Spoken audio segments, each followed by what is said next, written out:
जी नाज़रीन, welcome back from the break. और break में जाने से पहले हम बात कर रहे थे मुल्क की सियासी सूरत हाल के ऊपर। टेलीफोन लाइन पे हमें ज्वाइन किया है पाकिस्तान पीपल्स पार्टी के सीनियर रहनुमा जुल्फ़िकार अली बदर साहब ने। सबसे पहले तो बहुत शुक्रिया जुल्फ़िकार साहब आपके वक्त का। बहुत शुक्रिया जी, आपने अपने प्रोग्राम में जुल्फ़िकार बुलाया। साहब, आप सीनियर सियासतदान हैं और कुछ बयानात भी सर्कुलेट हो रहे थे, अगर खुसूसन मैं बात करूं फैसल वाडा साहब की, और ये बताया जा रहा था कि वंस अगर आइन में तरमीम हो जाएगी और एसयू का सब्मिट हो जाएगा और पीटीआई जो है वो धरना, एहतजाज, प्रोटेस्ट कुछ भी नहीं करेगी, तो फिर हम देखेंगे कि पीटीआई को रिलीफ मिलने लग जाएगा। जिसकी अगर हम बात करें पीटीआई की आला क़यादत की, तो उन्होंने इस बात की तस्दीक नहीं की। उन्होंने कहा कि किसी किस्म की कोई डील नहीं हुई है। पहले हमने देखा था कि बुशरा बीबी को रिहा कर दिया गया, फिर बानी पीटीआई की हमशीराओं को भी रिहा कर दिया गया, और अब कुछ आवाज़ें ऐसी आ रही हैं कि शाह महमूद कुरैशी साहब को भी रिहा कर दिया जा सकता है। इस पर आप क्या कहेंगे सर? बिस्मिल्लाहिर्रहमानिर्रहीम। देखिए, मुझे नहीं पता पीटीआई की डील हुई है या नहीं हुई, लेकिन मैं समझता हूं कि ये जिन लोगों को छोड़ा गया, बुशरा बीबी को और बानी पीटीआई की बहनों को, इनको आप रख के मजीद रख के क्या कर सकते थे? इनका टाइम हो गया था छोड़ने का, तो वो बस टाइमिंग ऐसी मैच हो गई है कि ऐसा लग रहा है जैसे कोई मामला है, अगर भाई ऐसी कोई चीज नहीं थी। और शाह महमूद कुरैशी साहब का मुझे पता नहीं है, ये तो अपने बारे में ये वही बात हुई बता कि सकते हैं। मुकदमात जो इन पे दर्ज किए गए थे, जो हुकूमत ने इन पे मुकदमात दर्ज किए गए थे, वो बेबुनियाद थे। देखिए, ये जो हुकूमत में बैठे होते हैं ना, फिर राइट और रॉन्ग की फिर चीज खत्म हो जाती है। जिस टाइम पे कोई ना कोई कुछ करता है तो उसको पकड़ लेते हैं, किसी पे सख्त मुकदमात बना दिए जाते हैं, किसी पे तो कोई लीनियन मुकदमा बना दिया जाता है इजी। तो ये कोई ना कोई ऐसा मामला था जिसकी वजह से उनके ऊपर ये मुकदमात बनाए गए। ठीक है। अच्छा सर, हम ये भी जानना चाहेंगे कि पहले हम बात कर रहे थे 26वीं आईनी तरमीम के हवाले से। हमने खुद देखा कि बिलावल भुट्टो साहब जो हैं बहुत मुतहरिक नज़र आए, मौलाना साहब की रिहाइशगाह पे गए, कई बार उनकी रिहाइशगाह पे गए, और अब जो है तरमीम पास करवा ली गई है। लेकिन उसमें कुछ शिकें ऐसी मौजूद है, अभाम मौजूद है कि अब भी हम देखेंगे कि 27वीं आईनी तरमीम होने जा रही है, क्योंकि वो शिकें जो हैं वो इनकम्प्लीट हैं। इस पर पाकिस्तान पीपल्स पार्टी अपना मौक़िफ़ क्या देगी सर?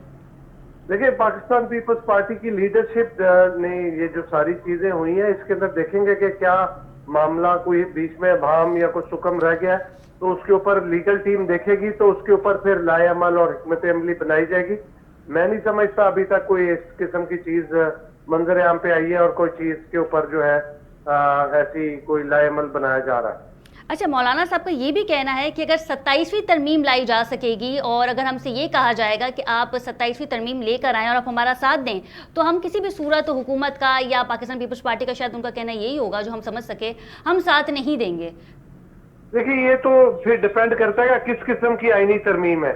अगर आईनी तरमीम जरूरी है तो फिर तो सबके लिए मुमकिन है कि सारे बैठ के स्टेक होल्डर्स इसके बारे में सोचे और करें। लेकिन अगर इसके अंदर ये है कि किसी की ख्वाहिश पे कोई आईनी तरमीम लाई जाए, तो फिर जरूरी नहीं है कि सारे स्टेक होल्डर सपोर्ट करें, इसके ऊपर फिर वेट करना पड़ेगा। लेकिन सर, पीटीआई का कहना ये भी है कि हमारे लोगों को उठाया गया और हमारे लोगों को प्रेशराइज किया गया, और बहुत सारे एमएनएस पीटीआई के, लगभग कोई 11 से 12 एमएनएस थे जिन्हें पार्लियामेंट लॉबी में रखा गया कि अगर उनकी ज़रूरत पड़ती है, उनकी वोट की ज़रूरत पड़ती है, तो फिर हम उनसे वोट भी कास्ट करवाएंगे। देखिए, अभी तो ये 26वीं तरमीम तो एक ऐसी तरमीम हुई है जिसमें एक भी शख्स का जो है सियासी वफादारी तब्दील किए बगैर सबके वोट लिए गए। ये तो बहुत बड़ी कामयाबी थी 26वीं तरमीम की। अगर पीटीआई के जब वोट डलते, जब वो लोग सामने आते, तब की बात थी। ये क्यासर आइयों के ऊपर इतना ध्यान नहीं देना चाहिए हमें। और सर, उसी वक्त हमने देखा कि 63A का फैसला भी आ गया, कुछ दिनों बाद आया, कुछ हफ्ते बाद आया, लेकिन फिर तो हुकूमत की राहें हमवार हो गई थी कि आइन में तरमीम जो है वो मुमकिन आप की जा सकती है।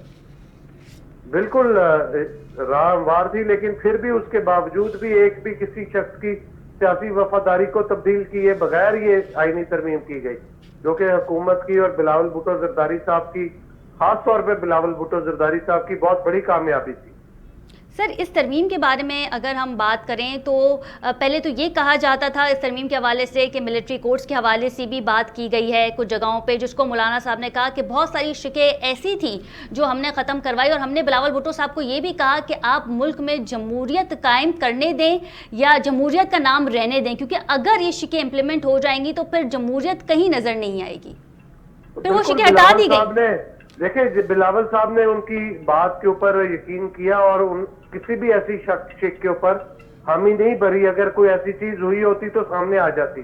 तो ये तो सारी जमहूरियत को मजबूत करने की शिकें थी, तरमीम थी। बिल्कुल ठीक है, बहुत शुक्रिया जुल्फ़िकार अली बदर साहब आपके वक्त का। जी नाज़रीन, आइन में तरमीम के हवाले से हम बात कर रहे थे। ऐसी शिकें हैं जिसमें तरमीम की जा सकती है। क्या 27वीं तरमीम लाई जाएगी, और जब ये तरमीम लाई जाएगी तो उस वक्त JUIF खुसूसन मौलाना फजलुर रहमान साहब का क्या बयान होगा? क्योंकि आज उन्होंने कह दिया है कि अगर 27वीं तरमीम लाई गई या उसकी बात की गई तो फिर हम मुल्क में आम इंतखाबात का डिमांड भी कर सकते हैं कि मुल्क में आम इंतखाबात की तरफ भी जाया जा सकता है। इससे कबल हमने देखा था कि मौलाना साहब ये कहते हुए भी नजर आए कि इस असेंबली के पास इख्तियारात नहीं तरमीम कर सके, लेकिन कुछ नुकसान से बचने के लिए, बड़े नुकसान से बचने के लिए छोटा नुकसान जो है वो मौलाना साहब ने ले लिया और आइन में तरमीम के लिए जो है वो वोट कास्ट कर दिया। बहुत सारी शिकें ऐसी थी जो अगर इम्प्लीमेंट हो जाता तो उसके बाद हालात कुछ और होते, लेकिन वो मौलाना साहब ने नहीं होने दिया। नाज़रीन, प्रोग्राम का वक्त ख़त्म हुआ जाता है। अपनी मेज़बान खतीजा राठौर को इजाज़त दीजिए। अल्लाह निगहबान।